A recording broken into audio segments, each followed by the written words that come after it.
Hi, young friends and curious learners. Nelson Mandela said, "The greatest glory in living lies not in never falling, but in rising every time we fall." Today, we are about to explore the deep realms of fear as experienced and fought well and surmounted by William O. Douglas. I am Mrs. A. Jyoti, a teacher of English with Kendra Vidyalaya Meenambakam, Chennai. So, here we go ahead with Deep Water, one of my personal favorites, authored by William Douglas. Let's know about the author, William O. Douglas. Douglas was born on 16th October 1898 in Minnesota. He was his mother's favorite and was lovingly called Treasure. He was stricken by polio that proved to be fatal. As a child, he was very competitive by nature. Once he overheard his mother's concern about his weak legs, after which he began to run every day to strengthen his legs. This showed his determination. In 1922, he arrived at New York to attend Columbia Law School. After graduating in 1925, he began working in one of the most prestigious Wall Street firms. He taught at Yale. Douglas became the second youngest Supreme Court appointee in history. President Roosevelt appointed him as the Associate Justice of the Supreme Court. He served for 36 long years and retired in 1974. He passed away in the year 1980. Now let's look at the gist of this lesson. The author, when only a little boy, realized that water, which is a great source of joy, could also take away lives. His mother described the river Yakima to be treacherous and kept drawing his attention to the numerous instances of drowning. Once he was with his father on the California beach. He was standing on the beach when a wave suddenly drew him within, and the totally unprepared Douglas lost his breath. His father merely laughed at him, but fear of death by drowning had taken a strong hold in the mind of Douglas. However, his love for water encouraged him to learn swimming. He chose to learn it on his own in the YMCA pool, which he thought was safe. Unfortunately, while he was all alone in the pool, a bully flung him into the deep end of the pool. Douglas was terrified under water and almost died. This instance haunted him and he was unable to be normal again. He also could not enjoy life and realized that he was missing the great fun that life could open to him. So, he hired an instructor who trained him well with techniques and confidence.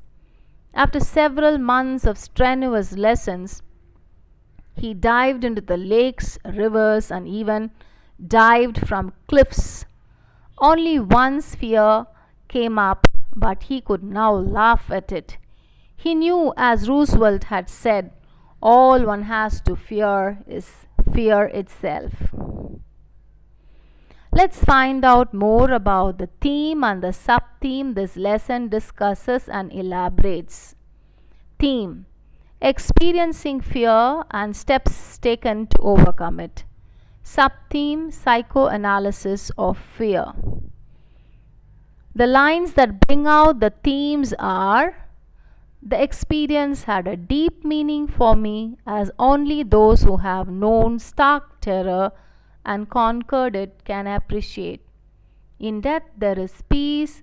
There is terror only in the fear of death, as Roosevelt knew when he said, "All we have to fear is fear itself."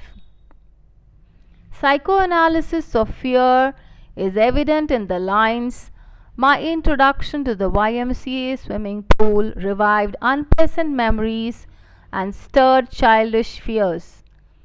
It seemed a long way down, those 90 feet Those 9 feet were more like 90. The terror that has seized me in the pool would come back. It would take possession of me completely. Personal experience of fear.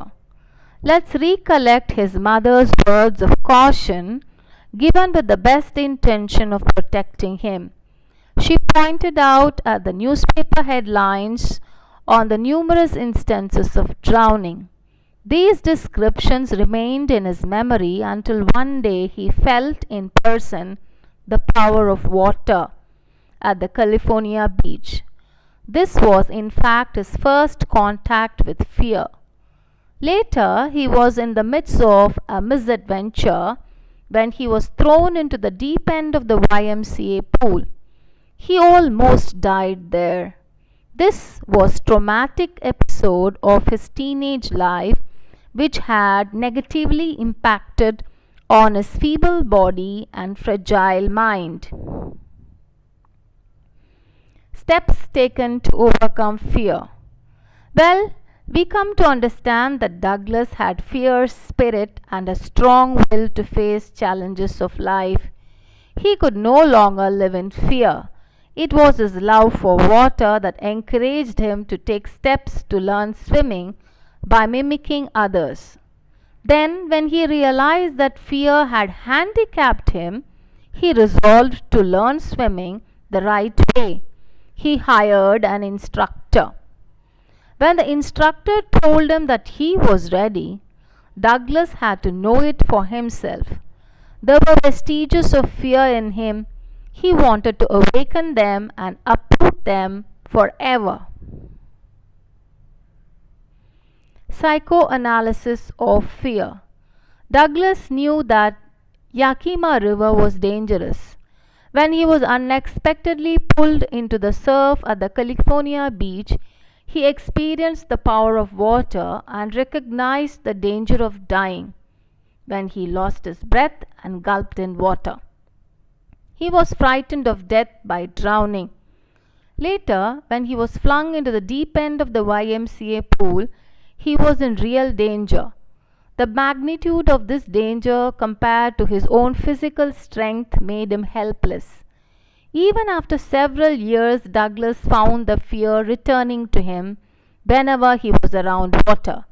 He became instantly aware of the danger that water could pose to him again.